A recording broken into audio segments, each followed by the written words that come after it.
ওই শুক্রবার রাতের ফিলিংটা কি খুব চেনা লাগে, যখন মনে হয় আরে সবাই কত কিছু করছে আর আমি যেন সেই একই জায়গায় আটকে আছি। হ্যাঁ, এটা অনেকেরই হয়। মনে হয় যেন একটা লুপে আটকে গেছি। ঠিক, কিন্তু যদি বলি এই উইকেন্ডেই মানে শনি রবিবার মাত্র ৪৮ ঘন্টায় নিজের একটা ছোট্ট ব্যবসা শুরু করে ফেলা যায়। শুনতে একটু নাটকীয় লাগলেও একদম অসম্ভব নয় কিন্তু। এটাই ফ্রেজার ডোহার্টির আইডিয়া। হ্যাঁ, আমরা তো আজ ওই বিষয়টাই গভীরে দেখব, তাই না? ফ্রেজার ডোহার্টির 48 আওয়ার স্টার্টআপ কনসেপ্ট আর সেটার উপর ভিত্তি করে লেখা ৪৮ ঘন্টার মধ্যে ব্যবসা শুরু, ভারতীয় প্রেক্ষাপট আর্টিকেলটা নিয়ে। ঠিক তাই। মূল কথাটা খুব সিম্পল। পারফেকশনের জন্য বসে না থেকে শুরু করে দেওয়া, মানে মাঠে নেমে পড়া। মাঠে নেমে পড়া, কিন্তু এত তাড়াতাড়ি ভুল হয়ে যাওয়ার ভয় থাকে না?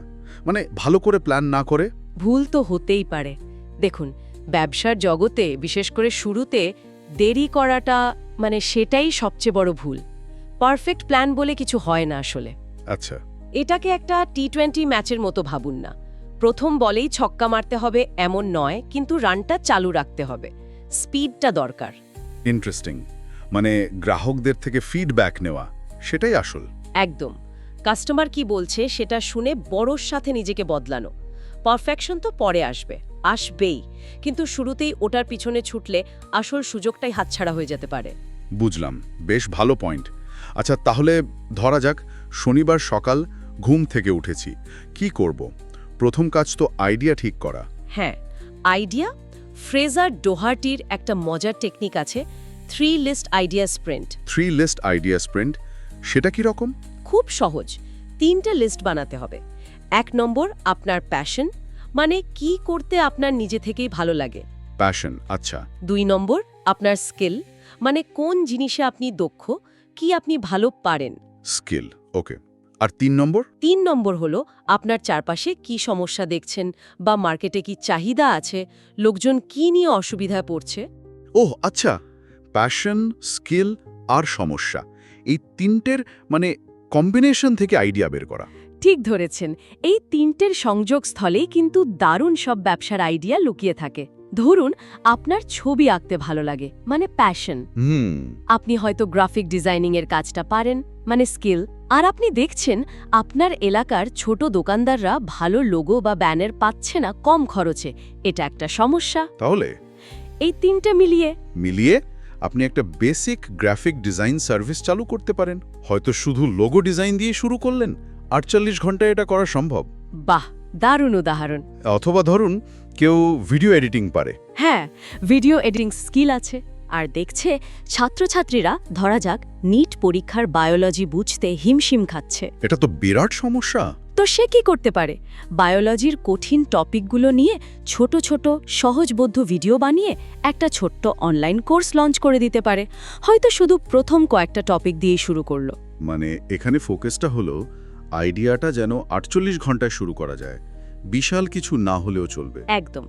সবচেয়ে বড় আইডিয়া নয়, সবচেয়ে তাড়াতাড়ি শুরু করার মতো আইডিয়া। সেটা একটা সার্ভিস হতে পারে, ডিজিটাল প্রোডাক্টের প্রি অর্ডার নেওয়া হতে পারে, বা একটা ছোট্ট অনলাইন কমিউনিটি তৈরি করাও হতে পারে। বেশ, আইডিয়া তো পেলাম, কিন্তু আমার আইডিয়াটা যে চলবে, লোকে যে টাকা দেবে, সেটা বুঝবো কি করে? শনিবার সকাল বা দুপুরের মধ্যে তো এটা জানা দরকার, তাই না? ঠিক এখানেই আসে স্মোক টেস্টের কনসেপ্টটা। স্মোক টেস্ট, ধোঁয়া পরীক্ষা মানে কি? মানে হলো প্রোডাক্ট বা সার্ভিস পুরোটা বানানোর আগেই দেখে নেওয়া যে সেটার প্রতি লোকের আগ্রহ আছে কিনা। অনেকটা ধোঁয়া দেখে আগুনের আঁচ পাওয়ার মতো। আচ্ছা আচ্ছা, কি করতে হবে এর জন্য? একটা খুব সাধারণ 1 পাতার ওয়েব পেজ বানাতে হবে, ল্যান্ডিং পেজ যাকে বলে। ল্যান্ডিং পেজ কি থাকবে সেই পেজে? খুব জটিল কিছু? না না, একদমই না। কয়েকটা জরুরি জিনিস, একটা ভালো হেডলাইন যেটা সমস্যার সমাধানটা তুলে ধরবে। হেডলাইন? আপনার প্রোডাক্ট বা সার্ভিসটা নিলে কাস্টমারের কি লাভ হবে সেটার একটা লিস্ট, খুব পরিষ্কার করে। সুবিধেগুলো, ওকে। একটা স্পষ্ট call to action, the CTA, মানে লোকজনকে কি করতে বলছেন, প্রি অর্ডার করুন, প্রথম ব্যাচে যোগ দিন, এরকম কিছু। সিটিএ মানে অ্যাকশন নিতে বলা। হ্যাঁ, আর ভরসা দেওয়ার জন্য একটা রিফান্ড গ্যারান্টির কথা বলতে পারেন, বা আপনার সাথে যোগাযোগের উপায় দিতে পারেন। ভারতে তো কার্ড বা নোশন দিয়ে সহজেই এটা বানানো যায়। আর পেমেন্টের জন্য রেজার পে, ইনস্টামোজো আছে, বা সরাসরি ইউপিআই দিয়েও তো নেওয়া যায় এখন। খুবই সহজ। আচ্ছা, আর ওই যে লিমিটেড অফার দেয় অনেকে, প্রথম 10 জনের জন্য 50% ছাড়, এইগুলো কি কাজ করে? খুব ভালো কাজ করে। এটাকে বলে ফোমো তৈরি করা, ফিয়ার অফ মিসিং আউট। মনে হয় এখনই না নিলে মিস করে যাব। এতে মানুষ তাড়াতাড়ি সিদ্ধান্ত নেয়। Interesting psychology. বেশ, পেজ তৈরি। এবার ভ্যালিডেশন স্প্রিন্ট, মানে এই পেজটা সম্ভাব্য গ্রাহকদের কাছে পৌঁছে দিতে হবে। কিভাবে? বন্ধুদের বলুন, পরিচিতদের গ্রুপে শেয়ার করুন, ফেসবুক বা লিঙ্কডইন গ্রুপে পোস্ট করুন, দরকার হলে লোকাল ক্লাবে বা কমিউনিটিতে জানান। লক্ষ্য হলো আপনার টার্গেট অডিয়েন্সের কাছে পৌঁছনো। ফ্রিজের এখানে একটা 10-3-1 লক্ষ্যের কথা বলেন, ওটা কি? হ্যাঁ, 10-3-1 মানে হলো প্রচার শুরু করার পর ধরুন 3 ঘন্টার মধ্যে অন্তত 10 জন আগ্রহী লোকের সাথে কথা বলতে পারা বা তাদের পেজে আনা। 10 জন। তারপর? তাদের মধ্যে অন্তত 3 জনের কাছ থেকে পজিটিভ রেসপন্স পাওয়া, মানে তারা আগ্রহ দেখাচ্ছে, বলছে হ্যাঁ এটা আমার দরকার। 3 জন পজিটিভ আর 1? আর অন্তত একজনের কাছ থেকে অ্যাডভান্স বুকিং বা প্রি অর্ডার কনফার্ম করা, টাকা পাওয়া। ও, একটা রিয়েল সেল। হ্যাঁ, এটা কিন্তু বিশাল সাফল্য নয়, এটা জাস্ট একটা সিগন্যাল যে আপনার আইডিয়াটা নিয়ে মানুষের আগ্রহ আছে, তারা টাকা দিতেও রাজি, মানে আপনি ঠিক থেকে এগোচ্ছেন। এই সিগন্যালটা পাওয়া খুব জরুরি। আচ্ছা, এটা হয়ে গেল শনিবার দুপুরের মধ্যে। এবার শনিবার বিকেল বা সন্ধ্যাবেলা? এবার বানাতে হবে MVP, minimum viable product. Minimum viable product মানে প্রোডাক্টের একটা ছোটখাটো ভার্সন। একদম সবচেয়ে সরল, সবচেয়ে বেসিক ভার্সন, যেটা দিয়ে কাস্টমারের মূল সমস্যাটা মিট হবে আর যেটা আপনি খুব তাড়াতাড়ি ডেলিভারি দিতে পারবেন। মানে পারফেক্ট বানানোর দরকার নেই? একেবারেই না। যদি সার্ভিস হয়, হয়তো একটা ডিটেইলড চেকলিস্ট দেবেন বা প্রথম কনসালটেশনটা করবেন। যদি ডিজিটাল কোর্স হয়, হয়তো শুধু প্রথম মডিউলটা রেডি করবেন। ফ্রেজারের কথাটা মনে আছে? আন্ডারবেল্ড, ওভার কমিউনিকেট। কম বানাও, বেশি কথা বলো। হ্যাঁ, মানে প্রোডাক্ট হয়তো সিম্পল, কিন্তু কাস্টমারদের সাথে খুব ভালো করে কথা বলুন, তাদের জানান যে এটা প্রথম ভার্সন, তাদের ফিডব্যাক নিয়ে এটাকে আরও ভালো করা হবে। কিন্তু এটা কাস্টমাররা ভাববে না যে এ তো হাফ ডান জিনিস দিচ্ছে? এখানেই কমিউনিকেশনটা আসল। শুরুতেই সৎ থাকতে হবে, আর প্রথম দিকের কাস্টমাররা কিন্তু এই জার্নির অংশ হতে ভালোবাসে যদি তাদের গুরুত্ব দেওয়া হয়। ঠিক। তাহলে রবিবারটা হলো লঞ্চ আর ডেলিভারির দিন। হ্যাঁ, ফাইনাল পুশ।